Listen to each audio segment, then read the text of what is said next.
Hello, வணக்கம்ங்க. இன்னைக்கு என்ன எங்க வீட்ல மத்தியானத்துக்கும் காலையிலயும் பார்த்துடலாமா? சாதம் வடிச்சாச்சுங்க. சாதம் வடிச்சாச்சு. அப்புறம் பார்த்தீங்கன்னா, அவரைக்காய் பொரியல் பண்ணியிருக்கேங்க.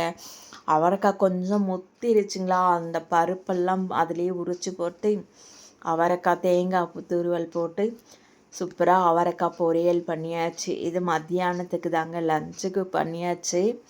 டப்பாவுக்கு தரத்தாங்க.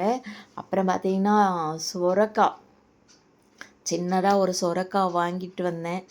அதை சாம்பார் வைக்கலாம் அப்படின்னு சொல்லிட்டு சாம்பார் வச்சுருக்கேன். சொரக்காய் சாம்பார், அவரைக்காய் பொரியல், சாதம். அதுக்கப்புறம் டிஃபனுக்கு பார்த்தீங்கன்னா பருப்பு தோசைங்க. ஒரு 4-5 வகையான பருப்பு போட்டிருந்தேன்.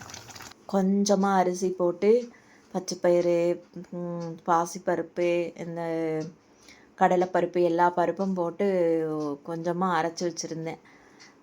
அது தோசை ஊற்றியிருக்கேங்க. சூப்பரான ஹெல்த்தியான தோசை, சரிங்களா? அது அவ்வளோதாங்க. இன்றைக்கி சிம்பிளாக முடிச்சாச்சு. அந்த சாம்பார் வச்சு சாப்பிட்டாச்சு.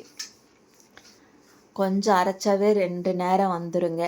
அவ்வளோதாங்க இன்றைக்கி. என்ன பண்ணுறது, தோசை, இட்லி, சப்பாத்தி, சேமியா இதே தாங்க மாற்றி மாற்றி ரொட்டீனாக செய்ய வேண்டியதாக இருக்குது.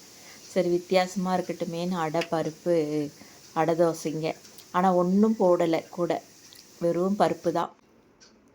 இட்லியும் ஊற்றிக்கலான்றதுக்காக தான் இந்த மாதிரி செஞ்சுருக்கேங்க. இந்த வீடியோ பிடிச்சிருந்தா லைக் பண்ணுங்கள், ஷேர் பண்ணுங்கள், என்னோடய சேனலை சப்ஸ்கிரைப் பண்ணுங்கப்பா.